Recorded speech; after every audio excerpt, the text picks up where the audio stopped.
Hi everyone, I hope all of you are doing well. In this video, we are going to solve another question which is going to be a conversion question only. Okay, so in this particular question, we are going to convert a prefix expression to a postfix expression. Okay, meaning what you would earlier have as operator, then operand 1, operand 2 should now be operand 1, operand 2, and then you have the operator. Okay, so this is what you basically have to do. Now to solve this question, I would recommend you to have already watched the video of infix to prefix. Okay, because what we are going to do is converting a prefix expression to postfix expression is actually almost the same as the infix to prefix conversion. Okay, the only difference that here at this point of time now, we will actually use the stack only like we were doing earlier, but this time the stack will actually store the operands instead of storing the operator. Okay, so a very simple way or how the algorithm for this works is, what you do is first you reverse the prefix string.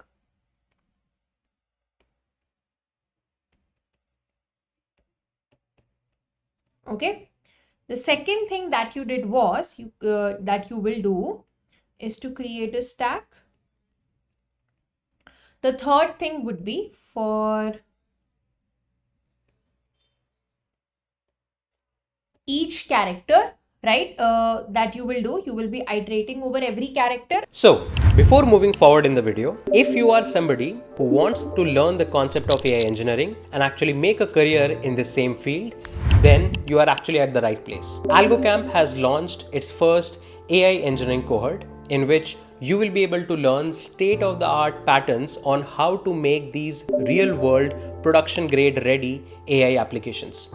You will learn all the concepts from beginner to advanced, starting from basics of LLMs, understanding GPT's API, or let's say Claude's API, how you can actually set up RAGs in production, how you can make your own AI agents with a lot of interesting projects as well. You will be making projects including making your own code reviewing agent, making your own RAG pipeline which will be able to handle long running tasks as well, and whatnot. I list all of the projects here and you can pause the video and check out all of them.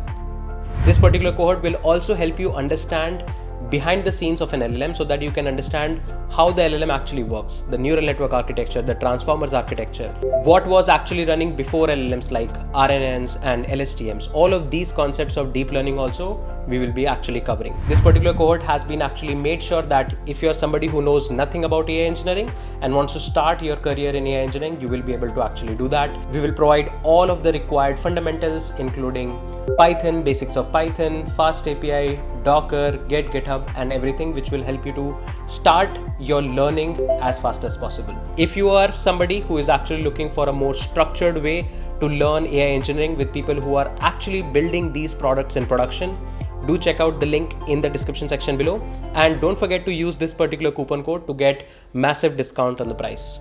So let's get back to the video. With those three situations, right? In the first situation, the character could be an operand. Okay, now this time if it is actually an operand, you push it in the stack.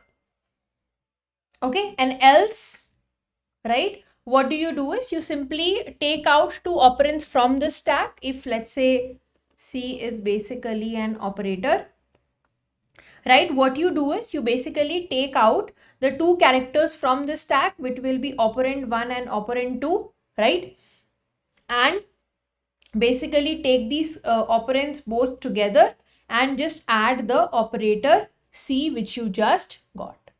Okay, and again push that entire string back to the stack. Okay, so remember, the good thing about whenever you do the conversion of pre to post is that in the input also there will be no brackets or parentheses, and in the output also there will be no brackets or parentheses. Okay, so it's kind of easier to do it, or there are less cases in this particular situation. Okay. Let's say now we take an example to understand this concept better. Suppose we have star plus A, B minus CD. Okay. So this is what your example is. First, the step I told you was to reverse it. So after reversing, I will have D, C minus BA plus star. Okay. So now second step I will do is to create a stack, and then I will go to each and every character one by one. Okay. So if it is D, if it's an operand, just push it to the stack. It's C, push it to the stack, right? Why?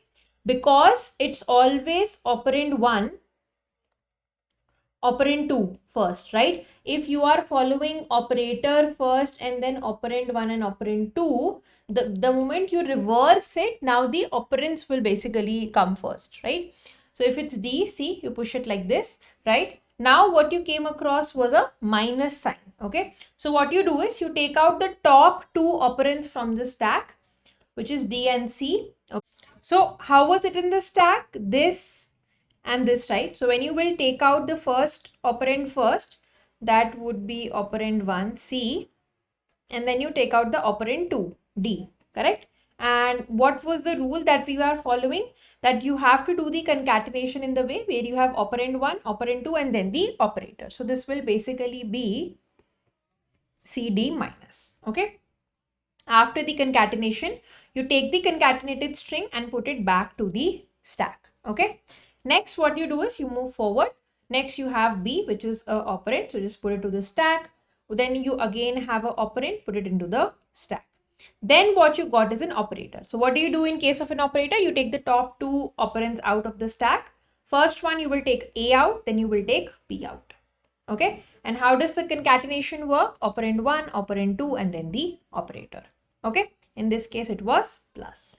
Now again you take this concatenated string and put it back. So you know what it's actually doing over here, right? It's trying to understand the small connections which were made, kind of trying to see what's really happening. Okay, if this operand, understand in the concept of prefix, if this operand is present over here, that would be the very last operand used, right? That's why it's towards the end. The smaller ones are these. Correct? Because whenever you see across or you come across 2 operands, the basic operator just before it is actually the one which is contributing to both of them, right? Same is the case over here. And when you get the answer for both of them, right, that is when you actually do the multiplication. That's why if there's a star operator, that's why it's towards the end. Okay, that is why here the reason for stack plays into picture. The moment you come across 2 operators, right, you immediately wants to look you come across 2 operands, you immediately want to look at the operator which was just before them, but just before them is slightly difficult. That is why we reverse the string. Okay, that is why if AB operation happened, then this basically would have now the operator in the start. Okay, that's why the reversal thing happened, because if this 2 happened, now I know for these 2 operands what was the operator. Okay, so try to understand it this way, the reason why we are doing all of this, and the how does the reversal thing really come into the picture. Okay, so now this will happen, and the last one that you have is a star. Okay, the star one again means that you will be taking out the last 2 operands. Okay, so the first operand is AB plus and the second one is CD minus, and when you concatenate it, because this is out of the stack now, when you concatenate it, you have AB plus CD minus. Okay, so this is operand 1, operand 2, and then the operator star. At this point of time, your stack is also empty. That means what you have over here is your final answer as well. Okay, so by the time you actually reach the end of the string, I would say your stack would also be empty, which would represent that you have really got your final answer. All right, and this is how you basically solve and do the conversion for going from a prefix to a postfix expression. Okay, now that the understanding is clear, we do have a little bit of algorithm also which is working fine for our normal case. What we could do is we could go ahead and try to look at and implement the final solution. Now the code for this is actually easier than the code for infix to prefix, okay? Infix to postfix, you'll see as well. Here we are doing prefix to postfix. Okay. Over here, I'll pretty much be using the same way I have been doing earlier, right? Basically defining a few functions, although I will show what other ways you can also do it to make it more quicker, right? Earlier we were writing, let's say, a function which was checking, let's say, if it's an operand or not. What you could do is you can check, let's say here, if it is operator kind of like a function. It's pretty much the same thing only. The reason why you should write a function over here for is operator is because essentially now we are taking a call on the operator, right? If something is an operator, then correspondingly two operands are taken out of the stack. Okay.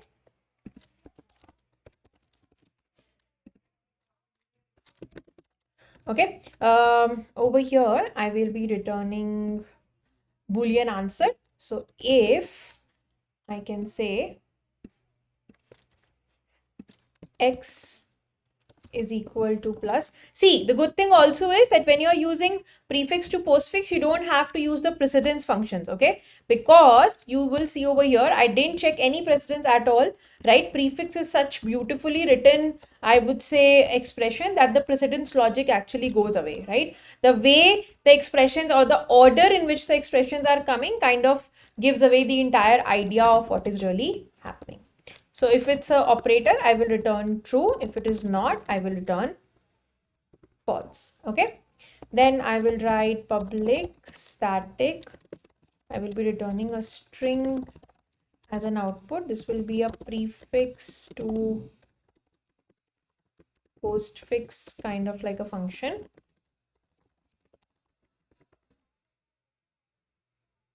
Okay, which will give us the final answer, right? While we will be calling it, we could do something like this: prefix to postfix, and let's say the string is plus AB minus CD, something of this sort, and whatever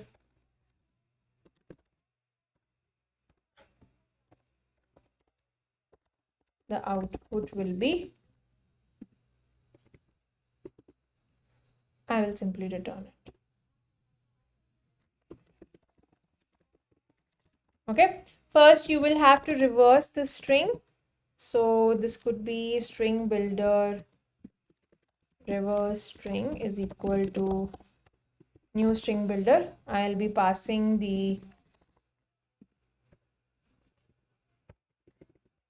input string to it. Okay, and string builder has a very good function dot reverse, right, which kind of can do everything for us very quickly. So it will just reverse the string. I will take a stack now. The stack will be of string because we are storing concatenated strings in this stack. Okay, and what I will do is I will start from the very start.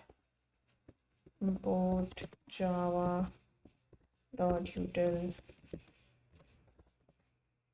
stack. Okay, and over here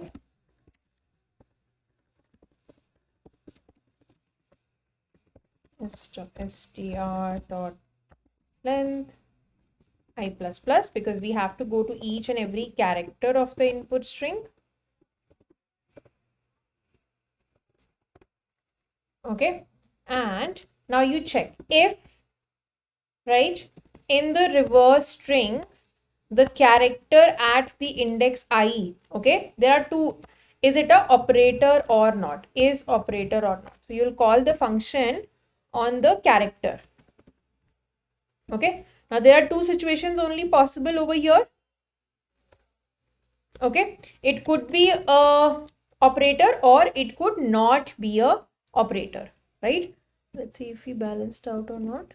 Okay, now in this case, if it is not an operator or if it's just an operand, so in that case you will do s dot push, right? You will do character dot to string, okay, and then you will do reverse string dot caret. Okay, that means if it's an operand, because this expression input will never have any brackets or anything, you don't have to worry about that, right? We will simply do in this, we will simply going to push reverse string dot character. What is the current character we have, we'll just directly push it into the stack. But remember, this is a character. Reverse string dot char I is actually a character. The stack actually takes up string. That is why I have done character dot toString function, right? What it basically does it, if you have something like this, okay, it converts it into a string. Okay, because the stack can only take up string. Now, the case when you have a operator, in that case, you will take out the top two operands from the stack, s dot pop, op2, s dot pop again. Okay, right? op1 plus op2 plus reverse string dot char I. Okay, and then after you do the concatenation, you basically just push that string again back.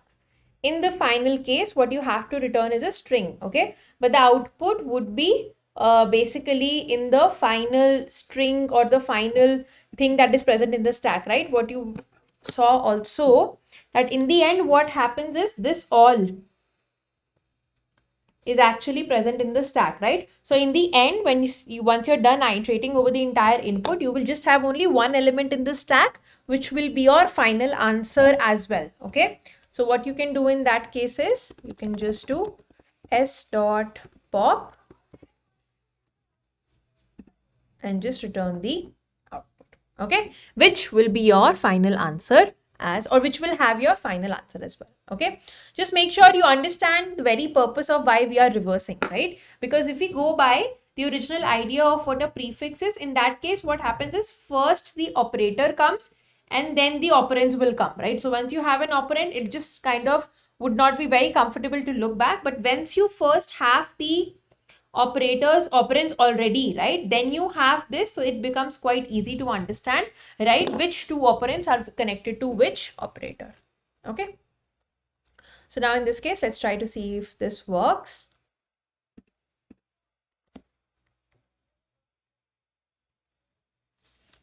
All right,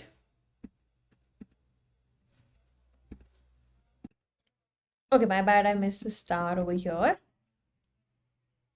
We didn't have enough operators to give the answer. All right, now we can see is very beautifully whatever was the expression which was an prefix expression has been now converted into a postfix expression. Okay, and this is how you solve the question prefix to postfix. Okay, now that you understand this, I think it should now come a little bit intuitively to you how you do the rest of the combinations. Okay, you can try those out, they're not very difficult. Mostly the ones that I discussed, the two of them kind of become very foundational to understanding the entire concept for conversions for expressions. Okay, so I hope this is clear to everyone, and I will meet you in the next video. Thank you.